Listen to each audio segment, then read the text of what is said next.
মালিক যেভাবে হৃদয় ছুঁয়েছে সেভাবে ছুঁইনি কেউ, তাই তো এখনো মালিকের নামে হৃদয় প্রেমের ঢেউ। আল্লাহ রাব্বুল আলামিন আমাদেরকে শহীদ আব্দুল মালেকের স্মৃতি বিজড়িত এই ক্যাম্পাসে শহীদ আব্দুল মালেককে নিয়ে, তার চিন্তা নিয়ে, তার দর্শন নিয়ে আলোচনা করার সুযোগ দিয়েছেন। যে ক্যাম্পাসে কথা বলতে গিয়ে বাতিলের আগ্রাসনের শিকার হয়েছিলেন, যারা এই জাতির জন্য মুখ ফুটে চিৎকার করে বারবার বলে আমরা মানুষের স্বাধীনতা চাই, কথা বলার স্বাধীনতা চাই, পোশাকের স্বাধীনতা চাই, কিন্তু এরা হচ্ছে মানসিকভাবে সবচেয়ে বর্বর এবং হিংস্র। তারা ভিন্ন মতের যখনই কথা শুনে তখন ইসলামোফোবিয়া তাদের মাথা চারা দিয়ে ওঠে। তারা বিকিনি পরে ঘুরে বেড়ানোর পক্ষে সাফাই গাইবে যে এইটা হচ্ছে মডার্নাইজেশন, এটা হচ্ছে পোশাকের স্বাধীনতা। কিন্তু যখন একজন বোরকা পরিহিত একজন নারী বলবে আমি বোরকা পরার কারণে ক্লাসে আমাকে হেনস্থার শিকার হয়েছে, তখন এই তথাকথিত মডার্ন নারীবাদীদের মুখে কুলুপ থাকে। জীবনে দেখলাম না মুসলিম অধ্যুষিত এই বাংলাদেশে, যেখানে নারীদের অধিকাংশই প্রায় বলা চলে 60% 70% বোরকা পরিধান করে, এটা তাদের পোশাকের স্বাধীনতা এবং মুসলিম সেন্টিমেন্টের জায়গা থেকে তারা এটা ধারণ করে। এই মানুষদের জন্য রাজপথে দাঁড়িয়ে কোনোদিন আন্দোলন করে তারা বলছে নারীদের জন্য প্রতিটা মসজিদে আলাদা নামাজের সুব্যবস্থা থাকতে হবে, তাদের ওয়াশরুমের সুব্যবস্থা থাকতে হবে, এই কথাগুলো জীবনে বলবে না। এটা নারীদের কোনো অধিকারের মধ্যে পড়ে না তাদের জন্য। বরং ডাকসু বোরকা পরিহিত পর্দানশীল নারীদের জন্য টিএসসিতে ছোট করে একটু ব্যবস্থা করেছে। এইটা নিয়ে দেখছি বিভিন্ন জায়গায় অ্যালার্জি শুরু হয়ে গেছে তাদের। কেন চুলকায়? এটা তো তোমাদের জন্য করে নাই, যাদের জন্য করছে তারা তো কথা বলে না। এটা প্রবলেমটা হচ্ছে তারা স্বাধীনতার কথা বলে, মুক্ত চিন্তার কথা বলে, তাদের মূল কথাটাই হচ্ছে ইসলাম যেখানে আছে সেখানে অ্যাটাক করো। নামটা দিচ্ছি সেকুলারিজম, নামটা দিচ্ছি হচ্ছে নিউট্রালিজম, কিন্তু আলটিমেটলি ওই সেকুলারিজমও যে একটা পার্টি, একটা পথ, একটা মত, সেটাকেই তারা এই সোসাইটিতে এস্টাবলিশ করার জন্য তারা স্ট্রাগল করে যায়। এবং শহীদ আব্দুল মালেক যখন কথা বলেছিল, তাদের আয়োজনে সেখানে কথা বলতে বারবার বাধা সৃষ্টি করা হয়েছিল। এরপরেও যখন কথা বলেছিল, কথার মাঝখানে তীব্র ইন্টারাপশন তারা করেছিল।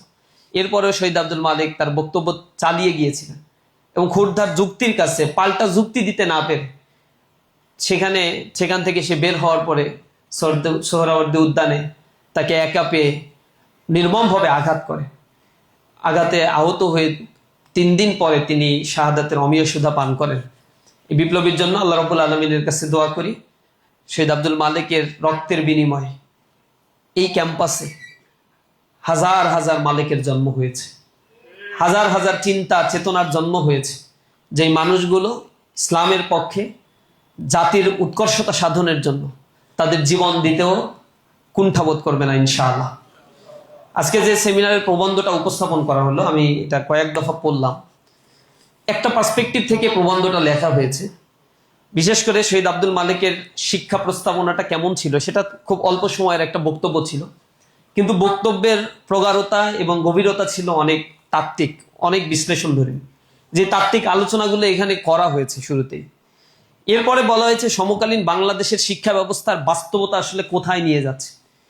এই বাস্তবতার জায়গা থেকে আমাদের পয়েন্ট অফ ক্লাস যেটা নিয়ে ইসলামী ছাত্র শিবির কাজ করছে, এবং স্বাধীনতার পরে ছাত্র শিবিরের প্রতিষ্ঠার পর থেকে ইসলামী শিক্ষা ব্যবস্থার ব্যাপারে এবং ইথিক্যাল একটা এডুকেশন সিস্টেম রান করার জন্য ইসলামী ছাত্র শিবির সেমিনার করেছে, সভা করেছে, মিছিল মিটিং করেছে, ইন্টারিমের সময় স্পেসিফিক শিক্ষা প্রস্তাবনা 30 দফা ইসলামী ছাত্র শিবির দিয়েছে। এর পূর্বেও শিক্ষা সেমিনার করা, প্রবন্ধ উপস্থাপন করা এবং রাষ্ট্রের কর্তা ব্যক্তিদের দৃষ্টি আকর্ষণ করা, কুদরতি ক্ষুদা শিক্ষা কমিশনের এগেইনস্টে ইসলামী ছাত্র শিবির রাজপথে আন্দোলন করা, এবং সর্বশেষ আওয়ামী পিরিয়ডে শিক্ষা ব্যবস্থাকে ধ্বংস করার জন্য শিক্ষা কমিশন যেটা গঠন করা হয়েছিল, তার এগেইনস্টে ইসলামী ছাত্র শিবির সক্রিয় এবং বলিষ্ঠ ভূমিকা পালন করেছে। লক্ষ লক্ষ কপি শিক্ষার অব্যবস্থাপনা নিয়ে lakh lakh copy printing booklet ছাপিয়ে আমরা ছাত্রদের কাছে, শিক্ষকদের কাছে, অভিভাবকদের কাছে আমরা পৌঁছানোর জন্য চেষ্টা করেছি, কনসাস করার জন্য চেষ্টা করেছি, জাতিকে সচেতন করার চেষ্টা করেছি। শুধু এটা করেই আমরা বসে থাকি নাই, আমরা একটা বিকল্প শিক্ষা কেমন হবে এই বিষয়টাও জাতির সামনে উপস্থাপন করেছি। আমাদের প্রকাশনা আছে, নিজস্ব সিস্টেমে আমরা স্টুডেন্টদেরকে মোরাল ভ্যালুসগুলো শিক্ষা দেই।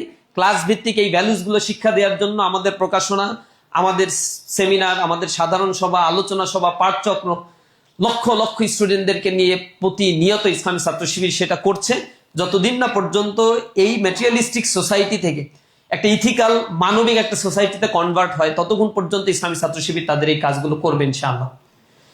এই পেপারের মধ্যে যে কথাগুলো বলা হয়েছে, ভালো হয়তো পেপারে যদি আরো কিছু বিষয়ে একটু সংক্ষেপে এবং কম্পিটিটিভ কিছু অ্যানালাইসিস আসতো। বিশেষ করে সেকুলার এডুকেশন সিস্টেম যে সোসাইটির মধ্যে আছে, সে সোসাইটির স্ট্রাকচারটা আসলে কেমন, এবং সেখানে যে মোরাল এডুকেশন সিস্টেমের অ্যাবসেন্সগুলো কি ধরনের সোসাইটিকে ডিপ্রাইভ করছে, ডিমোলিশ করে দিচ্ছে, গ্র্যাজুয়ালি ডিক্লাইন করে দিচ্ছে, এই জায়গার একটা তাত্ত্বিক বিশ্লেষণ, স্ট্যাটিস্টিক্যাল কিছু ডাটা আনলে মানুষের কাছে বোধগম্য হওয়া সহজ ছিল। আপনারা জানেন পৃথিবীর এডুকেশন সিস্টেমগুলোর র্যাঙ্কিং যদি করা হয়, তাহলে সবচেয়ে যাদের এডুকেশন সিস্টেম ভালো তাদের কথা যদি আমরা বলি, রাশিয়ায় শতভাগ মানুষ এডুকেটেড, সিস্টেম ভালো। লিথুনিয়ার কথা বলা যায়, সাউথ কোরিয়ার কথা বলা যায়, সুইডেনের কথা বলা যায়, আমেরিকার কথা বলা যায়, ডেনমার্কের কথা বলা যায়, স্ক্যান্ডিনেভিয়ান দেশগুলোর কথা বলা যায়। তারা হচ্ছে ম্যাটেরিয়ালিস্টিক জায়গা থেকে এডুকেশন সিস্টেমে দে আর সো গুড। কিন্তু সেই রাষ্ট্রের এডুকেশন সিস্টেম ভালো হওয়ার পরেও রাশিয়াতে শতভাগ মানুষ, প্রায় 99.5% মানুষ হচ্ছে এডুকেটেড। এখানে এত বেশি শিক্ষার কাঠামো উন্নত হওয়ার পরেও সুইসাইডাল রেট হিসাব করলে যে কয়টা দেশের তালিকা করা হয়, তার টপ 10-এর মধ্যে রাশিয়া কেন থাকে? লিথুনিয়াতে মানুষ কেন বাঁচতে চায় না? কেন সেখানে সুইসাইডাল রেট বেশি? এডুকেশন সিস্টেমের সাথে তো এটা কমার কথা ছিল। এডুকেশন সিস্টেম বাড়ার সাথে সাথে এটা তো ইনভার্স একটা রিলেশনশিপ হওয়ার কথা ছিল। এডুকেশন সিস্টেম আপওয়ার্ড হবে, করাপশন ডাউনওয়ার্ড স্লোপিং হবে। That means there is inverse relationship between corruption, suicidal rate and education system. কিন্তু সেটা দিতে পারে নাই। উত্তর কোরিয়ায় আপনি যান, করাপশন রেট হাই, এডুকেশন রেটও হাই। আপনি ভিয়েতনামে যান, সেখানে করাপশন রেট হাই, এডুকেশন সিস্টেমের এডুকেটেড পার্সনদের রেটও হাই। তাহলে এটা কেন প্যারালালি চলে? এডুকেশনের উদ্দেশ্যটা কি? ভোগবাদী কিছু মানুষ তৈরি করা? সেটা তো হওয়ার কথা ছিল না। এডুকেশনের মূল জায়গাটা হচ্ছে, এটাকে বলা হয় this is a backbone of a nation. একটা জাতির মেরুদণ্ড যদি সোজা না হয়, সে জাতি কখনো উৎকর্ষতা সাধন করতে পারে না। এ কারণে পৃথিবীতে শিক্ষিত মানুষের সংখ্যা বেড়েছে, উন্নত রাষ্ট্রের পরিমাণ বেড়েছে, এন্টি ব্যালিস্টিক মিসাইল তৈরি করার রাষ্ট্রের পরিমাণ বেড়েছে, সাবমেরিন কেবল তৈরি করেছে, MQ-9 রিপার তৈরি করছে, MiG-52 তৈরি করছে, ড্রোন তৈরি করছে। কিন্তু এই মানুষগুলো আবার এই ড্রোন তৈরি করে মানুষকে হত্যা করার ওয়েপন্স তৈরি করে রেখেছে।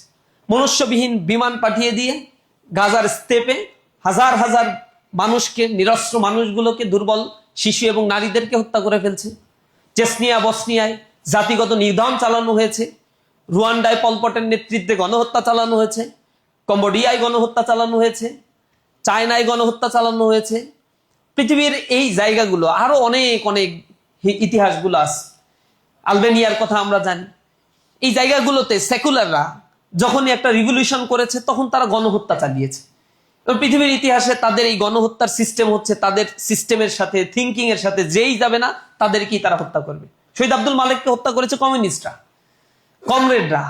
এরা বলেছে যে আমরা নিউট্রাল একটা বিষয় চাই, লিবারেল একটা বিষয় চাই, ধর্মের কোনো জায়গা নাই। তো যে ধর্মের জায়গা নাই, তার উপরে তুমি কেন তোমার মতটা চাপাই দিচ্ছ? তুমি যখন নিউট্রাল একটা কথা বলছো যে আমি মুক্ত চিন্তার স্বাধীনতা চাই, যখন কেউ ভিন্ন চিন্তা করে তাকে কেন তুমি দোষারোপ করছো? তাকে কেন কনজাস্টেড করার চেষ্টা করছো? সোসাইটিতে এইটা তাদের মধ্যে একটা বড় ধরনের প্রবলেম। তারা সবচেয়ে বড় গুপ্ত রাজনৈতিক চর্চাটা এখানে করে। আদর্শিক জায়গা থেকে ইসলামকে হিট করার জন্য সব ওয়েপন্স তারা ব্যবহার করে। হিন্দুদের ব্যাপারে কোনো কথা তারা বলবে না, খ্রিস্টানদের ব্যাপারে কোনো কথা বলবে না, জায়নিজমদের ব্যাপারে তাদের কোনো কথা নাই। ঘুরে ফিরে আমরা সেকুলার মানে হচ্ছে এন্টি ইসলাম, এটাই হচ্ছে তাদের দর্শন। তো সেই জায়গায় ওয়ার্ল্ডের এই ক্লাসিফিকেশনটা গুলো এই পেপারের মধ্যে কিছুটা দেখালে হয়তো আমাদের জাজমেন্ট করা সুবিধা হতো। আর একটা বিষয় আমার কাছে এই পেপারে অ্যাবসেন্ট মনে হয়েছে, একটা হচ্ছে পাকিস্তান পিরিয়ডে এবং তার পূর্ববর্তী এডুকেশনের কাঠামোটা। পাকিস্তান পিরিয়ডে যে 8টা শিক্ষা কমিশন গঠন করা হলো, পাকিস্তান স্বাধীন হয়েছে 1947 সালে। এই রাষ্ট্রের মূল কথা ছিল এই রাষ্ট্রটা হবে একটি ইসলামিক ভাবধারার চিন্তার আলোকে গঠিত একটা রাষ্ট্র কাঠামো, কোরআন এবং সুন্নাহের আলোকে তার নীতি নিয়মগুলো পরিচালিত হবে এবং মানুষদেরকে সেই দ্বিজাতি তত্ত্বের ধারণা দিয়েই কিন্তু এমন একটা সেন্টিমেন্টে এই উপমহাদেশ 1947 সালে বিভক্ত হয়েছিল। কিন্তু 23 বছরের পাকিস্তান পিরিয়ডে যার অধিকাংশ সময় সেনা শাসন ছিল, এই সময়টাতে শিক্ষা কাঠামো কেমন হবে এজন্য অনেক কমিশন, 23 বছরে 8টা কমিশন গঠন হলেও এই শিক্ষা কাঠামোর কাঙ্ক্ষিত কোনো পরিবর্তন হয়নি। সর্বশেষ শিক্ষা কাঠামোর কমিশন নিয়ে যখন কমিশন প্রস্তাবনা দিয়েছে, তার প্রস্তাবনার আলোকে নূর খান শিক্ষা কমিশনের উপরে ভিত্তি করে যে ইথিক্যাল এডুকেশন সিস্টেমের কথা তারা বলেছে, সেই জায়গায় যখন আলোচনা করতে গিয়েই মূলত এই মেসাকারগুলো হয়েছে এবং বিভিন্ন জায়গায় এই সেকুলার যারা ছিল তারা নানা ধরনের মব ক্রিয়েট করেছে, মব সৃষ্টি করার জন্য চেষ্টা করেছে। তো সেই পাকিস্তান পিরিয়ডের শিক্ষা কাঠামোর ভিতরে কোন বিষয়গুলো ইনকর্পোরেট করা হয়েছিল এবং কেন এই অঞ্চলে উপনিবেশবাদী এই শিক্ষা কাঠামোই থেকে গেল, 47-এ স্বাধীনতার পরেও পাকিস্তান কেন একটা শিক্ষা কাঠামো তৈরি করতে পারলো না, কি কারণে পাকিস্তানের কনস্টিটিউশনটা তৈরি করতেও 9টা বছর সময় লেগে গেল, ডিলিমাটা কোথায়, শাসক গোষ্ঠীর এই পোর মেন্টালিটি, বিশেষ করে পলিটিক্যাল পাওয়ারের poor mentality including after independent of this country, এই সময়ে এসেও পলিটিক্যাল পার্টিগুলোর মূলত রিফরমেশনের কাজগুলো থাকে, এডুকেশন রিফর্ম করা, একটা জাতিকে নিয়ে দীর্ঘমেয়াদী চিন্তা করা, জাতি সামনের দিকে কিভাবে এগিয়ে যাবে, কোন বেসিসের উপরে একটা জাতিকে আমি তৈরি করব, এগুলো খুব ডিপ আন্ডারস্ট্যান্ডিং এর একটা ব্যাপার। এটা খোলামেলা হালকা পাতলা আলোচনার কোনো ব্যাপার না। শিক্ষা ক্রম কেমন হবে, শিক্ষা ব্যবস্থাপনা কেমন হবে, ক্রম শিক্ষা কাঠামোর মধ্যে যারা বই লিখছে, বইয়ের মধ্যে কোন ধরনের বিষয়গুলো কন্টেন্টগুলো ইনজেক্টেড করা হচ্ছে, ইটস সো মাচ ইম্পর্টেন্ট। এর মধ্য দিয়ে মানুষপট তৈরি হয়, একটা জাতির মনস্তত্ত্ব সেভাবে গড়ে ওঠে, যেই খেলাটা দীর্ঘ সময় ধরে এই স্বাধীন বাংলাদেশে করা হয়েছে। কুদরতি ক্ষুদা শিক্ষা কমিশনের পর থেকে ধারাবাহিকভাবে যে 11টা কমিশন তৈরি করা হয়েছে, প্রত্যেকটা কমিশন উপরে উপরে শিক্ষা নীতির কথা বলে, পজিটিভ শিক্ষা নীতির কথা বলে, শিক্ষাক্রমের মধ্যে যে ধরনের নেগেটিভ বাতাসগুলো ঢুকানো হয়েছে তাতে জাতির মধ্যে শতদা বিভক্ত একটা জাতি তৈরি হয়েছে। এবং এটা ব্রিটিশদের একটা থিঙ্কিং ছিল। আপনি পাকিস্তানে এরকম জিনিসগুলো পাবেন না যেটা বাংলাদেশে আমরা শিক্ষা কাঠামোর ক্ষেত্রে পাই, মালয়েশিয়াতে পাবেন না। আমাদের শিক্ষা কাঠামোর কথা বললে মালয়েশিয়াতে, ইন্দোনেশিয়াতে, কুয়েতে, চায়নায়, জাপান, জার্মান অথবা পৃথিবীর বিভিন্ন দেশগুলোর শিক্ষা কাঠামো অ্যানালিসিস করে দেখবেন, জন্মগতভাবে একটা শিক্ষা কাঠামোতে এত বেশি ডাইভার্সিফিকেশন, ইটস আনবিলিভেবল। মাদ্রাসা, তাও আবার কওমি হাফেজি আলিয়া, স্কুল আছে, সরকারি বেসরকারি স্কুল। সরকারি স্কুলগুলোতে এক ধরনের ট্রিটমেন্ট সরকারের, মাদ্রাসার জন্য এক ধরনের ট্রিটমেন্ট। বাজেট যখন অ্যালোকেট করা হয় রাষ্ট্রের, সংবিধানের ভিতরে বলা আছে এদেশের সকল নাগরিক সমান অধিকার লাভ করবে, কনস্টিটিউশনের একেবারে স্পষ্টভাবে মৌলিক অধিকারের মধ্যে বলা হয়েছে। কিন্তু শিক্ষা কাঠামো যার মাধ্যমে একটা জাতি তৈরি হয়, সেই শিক্ষা কাঠামো আপনারা খুঁজে দেখবেন মাদ্রাসা শিক্ষার্থীদের জন্য যে বাজেট দেওয়া হয়, এভারেজে একজন স্টুডেন্টের পেছনে 12 থেকে 15,000 টাকা ইয়ারলি খরচ করে গভর্নমেন্ট। এটা স্কুলের স্টুডেন্টের জন্য ইয়ারলি 25,000 টাকা করে খরচ করে, আর একটা ক্যাডেট কলেজে পড়ুয়া স্টুডেন্টের জন্য 1,35,000 বা 36,000 টাকা করে এভারেজে 1 ইয়ার গভর্নমেন্টের পক্ষ থেকে খরচ করা হয়। এরপর আবার ইংলিশ মিডিয়াম আছে। বাংলাদেশের মধ্যে থেকে ইংলিশ মিডিয়াম হচ্ছে বাংলাদেশের কোনো কৃষ্টি, culture, social structure, economic system, political system কিচ্ছু শিখায় না। বাংলাদেশের বাইরে গিয়ে আলাদা একটা কালচারাল সিস্টেমকে অ্যাডাপ্ট করে তৈরি করেছে ব্রিটিশ ভলিউমে, ব্রিটিশদের কারুকার্যে এক ধরনের শিক্ষা কাঠামো। এখানে আবার যারা একটু বড় লোক হয় আর কি, সকল ধনী আছে, অনেকে আঙুল ফুলে কলা গাছ হয়, বাপ মা হচ্ছে লেখাপড়া জানে না, কিন্তু কয়টা টাকা হয়ে গেছে এলিটের সাথে মিশতে হবে, এই জন্য ছেলে মেয়েরা আবার পড়া ইংলিশ মিডিয়াম। এরকম দরিদ্র পলিটিশিয়ান পরবর্তীতে বড় লোক হয়েছে। এটা বাংলাদেশে খুবই নর্মাল একটা সিনারিও। আমি এখন হিসাব করে দেখলাম, এটা একটা রিসার্চ করার জন্য একজনকে বলছি যে বিএমপির মধ্যে আগে যারা খাইতে পারতো না, বন বাজারে ঘুমাইতো, তাদের মধ্যে থেকে কত শতাংশের ছেলে মেয়ে এখন ইংলিশ মিডিয়ামে পড়ে, এটা একটু খুঁজে বের করা যায় কিনা। খুঁজে দেখা যাবে অনেক পাওয়া যাবে, কারণ এটা একটা ক্লাস, এডুকেশনটাকে একটা ক্লাস সিস্টেমের মধ্যে নিয়ে গিয়েছে। এই ক্লাস সিস্টেমের মধ্যে গিয়ে একটা জাতিকে কিভাবে সেগ্রিগেট করা যায় সেই একটা আইটেম, এবং ওরা সুপিরিয়র কমপ্লেক্সে ভুগতে থাকে। ইউনিভার্সিটির এডুকেশন সিস্টেমকে সুপিরিয়র ইনফিরিয়র কমপ্লেক্সের মধ্যে একটা ক্লাসিফিকেশন নিয়ে চলে আসা হয়েছে, যার ফলে এই সোসাইটির মনস্তত্ত্ব তৈরি হয়েছে সার্ভেন্ট আর হচ্ছে প্রভুর একটা মনস্তত্ত্ব, যেই জায়গা থেকে একটা শিক্ষা কাঠামো বের হওয়ার কথা ছিল। মালয়েশিয়াতে আমরা দেখেছি একটা সার্টেন টাইম পিরিয়ড পর্যন্ত মালয়েশিয়াল culture, Islamic norms and values, অন্য আদার রিলিজিয়নের নর্মস অ্যান্ড ভ্যালুস একটা সার্টেন টাইম পিরিয়ড পর্যন্ত প্রত্যেকটা স্টুডেন্টের জন্য বাধ্যতামূলক, একই কাঠামো, একই ধরনের ফ্যাসিলিটিস। আমার রাষ্ট্রের সংবিধান এটা বলে, কিন্তু সংবিধানকে গ্রাজুয়ালি কন্টিনিউয়াসলি ভায়োলেট করছে এই দেশের পলিটিক্যাল পার্টি, যারা কনস্টিটিউশনের দোহাই দিয়ে তারা ক্ষমতায় আসে। তারা সবার জন্য সমান শিক্ষার অধিকার নিশ্চিত করতে সম্পূর্ণ ব্যর্থ। আর এই জিনিসটাই হচ্ছে শিক্ষায় এই বাংলাদেশ ছাড়ার আগে, এই ভূখণ্ড ছাড়ার আগে ইংরেজদের পুশ করা একটা মেন্টালিটি তারা এটা তৈরি করে দিয়ে গেছে। এই অঞ্চলে আমরা যদি দেখি যে বিশেষ করে স্যার জন অ্যাডামের একটা রিপোর্ট থেকে জানা যায়, তিনি বলেছেন যে এই অঞ্চলে ব্রিটিশরা আসার আগ পর্যন্ত এভারেজে স্যার জন অ্যাডামের রিপোর্ট অনুযায়ী সে বলছে শুধু বাংলা আর বিহারে 1 লক্ষ বিদ্যাপীঠ ছিল, বিদ্যালয় ছিল। এই 1 লক্ষ বিদ্যালয়ের মধ্যে এভারেজে স্টুডেন্টের পরিমাণ ছিল 400 প্লাস। এর বাইরেও বিহারের আর একটা অংশ এবং ভারতের বিশেষ করে মুর্শিদাবাদ, কলকাতা বা এই জায়গাগুলোতে হিসেব করে দেখা গিয়েছে সেখানে প্রতি 250 স্টুডেন্টের জন্য একটা করে বিদ্যালয় তৈরি করা হয়েছিল। এবং মুসলমানদের এই অঞ্চলে প্রায় 550 বছর শাসনের হিস্ট্রিতে মুসলিমদের মধ্যে অশিক্ষিত জনগোষ্ঠীর পরিমাণ পাওয়াই যেত না বললে, একবারে ভেরি ফিউ একটা অ্যামাউন্ট।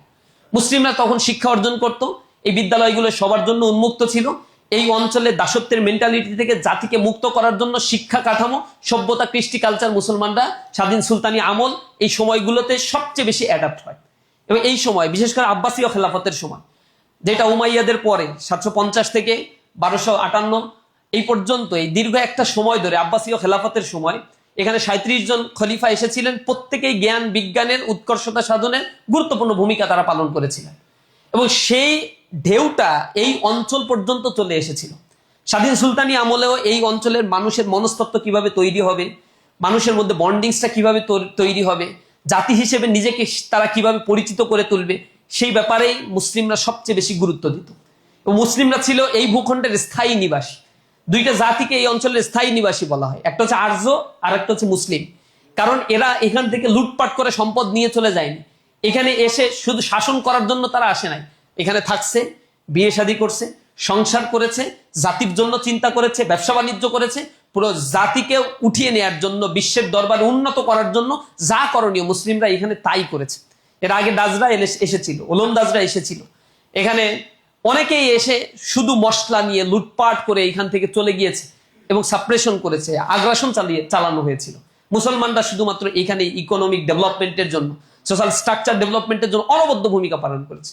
তৎকালীন সময় এই বাংলাকে বলা হতো জান্নাতাবাদ। জান্নাতাবাদ এত চমৎকার নগরী ছিল, মুর্শিদাবাদের সম্পদ, ঢাকার সম্পদ, ইটস ট্রিমেন্ডাস আউটস্ট্যান্ডিং একটা জায়গা ছিল, যে জায়গাটাকে ক্ষয়িষ্ণু করার জন্য ব্রিটিশরা এসে প্রথম 100 বছর কোনো কাঠামোগত শিক্ষা তো তৈরি করেই নাই, বরং তারা 100 বছরের মধ্যে যত বিদ্যাপীঠ ছিল সবগুলোকে ধ্বংস করে রাখছে। ধ্বংস করে দিয়ে যখন মুসলমানদের শিক্ষা থেকে দূরে রাখতে পেরেছে, হিন্দুদেরকে তাদের মতো করে এডুকেটেড করতে পেরেছে, তখন ম্যাকলের ওই যে থিওরিটা একটা মানে মনস্তত্ত্বের জায়গা থেকে তারা কিছু ব্রিটিশ দাস তৈরি করতে চেয়েছে। রক্তে থাকবে মানুষ, মাংসে থাকবে বাঙালি, কিন্তু মনস্তত্ত্বের জায়গা থেকে হবে একটা দাস, সার্ভেন্ট হিসেবে সার্ভ করবে। এবং তারা সাকসেসফুলি সেটা রান করছে। ব্রিটিশরা চলে যাওয়ার পরে এর পরবর্তীতে এইটা রিফর্ম করার জন্য, ম্যাসিভ রিফর্ম করার জন্য যে ধরনের থিঙ্কার প্রয়োজন ছিল, যে ধরনের এডুকেশন শিক্ষা নীতি রাইটিং এর প্রয়োজন ছিল, বাংলাদেশে এই 2026 সাল পর্যন্ত এসে আমরা সেটা করতে ব্যর্থ হয়েছি। আর এটার জন্য যে ধরনের মেন্টালিটি, এই জাতিকে নিয়ে চিন্তা করা, কলোনিয়াল মেন্টালিটির বাইরে গিয়ে বাংলাদেশের ভবিষ্যৎকে নিয়ে চিন্তা করার জন্য যে ধরনের পলিটিশিয়ান প্রয়োজন ছিল, এখানে যারা এসেছে পলিটিক্স করতে, এরা হচ্ছে পোর অর চিপ মেন্টালিটির কিছু পলিটিশিয়ানরা আমাদেরকে সার্ভ করেছে দীর্ঘদিন ধরে এবং এখনো পর্যন্ত করে যাচ্ছে। এডুকেশন নিয়ে কিভাবে একটা জাতি মেরিটোক্রেসির মাধ্যমে তৈরি হয়, এটা নিয়ে তাদের চিন্তাই নাই। শিক্ষার পাশাপাশি, এডুকেশনের পাশাপাশি যদি ইথিক্যাল গ্রাউন্ডটা মানুষের ঠিক না থাকে, তাহলে একটা জাতি কখনো গড়ে উঠতে পারে না। এখানেই ছিল শহীদ আব্দুল মালেকের কথা। তিনি অল্প সময়ে কিছু বক্তব্য দিয়েছিলেন, কিন্তু আমি অবাক হই যে ওই সময়ে তিনি দার্শনিক সোয়াবজার, উইলিয়াম হান্টারের মতো দার্শনিকদের কথাগুলো খুব সংক্ষেপে নিয়ে এসে বোঝানোর চেষ্টা করেছেন যে এডুকেশনের দার্শনিক সোয়াবজারের কথা বলেছেন তিনি তিনটা খুবই ইনফ্লুয়েন্সিয়াল কথা বলেছেন। একটা এডুকেশনের ক্ষেত্রে সোশ্যাল স্ট্রাকচার, একটা হচ্ছে জ্ঞান আর প্রযুক্তির উৎকর্ষ সাধন করতে হবে, সামাজিকীকরণের উৎকর্ষতা সাধন করতে হবে, আর এখানে মোরালিটির উৎকর্ষতা সাধন করতে হবে। তিনি আবার লাস্টে এমফাসাইজ করে বলেছেন মোরালিটি ছাড়া যদি বাকি দুইটা হয় it's more dangerous than a lion. সুতরাং তোমার ভিতরে ম্যাটেরিয়ালিস্টিক একটা সোসাইটি আছে, এই সোসাইটি তোমাকে কখনো উন্নত করতে পারে না। এডুকেশনের উদ্দেশ্য এইটা না যে একটা ম্যাটেরিয়ালিস্টিক একটা সোসাইটি তৈরি করে বস্তুতান্ত্রিক ভোগবাদী একটা সোসাইটি তৈরি করবে। তাহলে তো পশু আর তোমার মধ্যে কোনো পার্থক্য নাই, হিংস্র দানব আর তোমার মধ্যে কোনো পার্থক্য নাই, হচ্ছেও না সেই পার্থক্য। ঘরের মধ্যে মায়ের কাছে সন্তান নিরাপদ না, ঘরের ভিতরে বাবার কাছে তার মেয়ে নিরাপদ না। ওয়েস্টার্ন সোসাইটিতে গিয়ে দেখেন না, এই সোসাইটিগুলো তারা নিজেদেরকে বলে we are India's society, we are modern society, কিন্তু গ্রাজুয়ালি তারা ডিক্লাইন হচ্ছে, নেগেটিভ পপুলেশনের দিকে যাচ্ছে, সামাজিকীকরণ হারাচ্ছে, সোশ্যাল বন্ডিংস গুলো হারাচ্ছে। তাদের এডুকেশন, তাদের বড় বড় অট্টালিকা, কিছু মিসাইল তৈরি করা আর কিছু যান্ত্রিক উৎকর্ষতা সাধন ছাড়া আর কোনো কিছুই দিতে পারে না। এখন তাদেরকে হায়ার করতে হয়, মানুষ হায়ার করতে হয় কোথা থেকে? যান অস্ট্রেলিয়াতে, তাদের জনগোষ্ঠী কমতেছে, দাঁড় করে হচ্ছে ভিয়েতনাম থেকে, দাঁড় করে ইন্ডিয়া থেকে, দাঁড় করে বাংলাদেশ থেকে, দাঁড় করে মুসলমান কান্ট্রিগুলো থেকে দাঁড় করতেছে জনগোষ্ঠী। ইউরোপ আমেরিকায় যান, অনায়াসে আপনাকে দিয়ে দেবেন নাগরিকত্ব।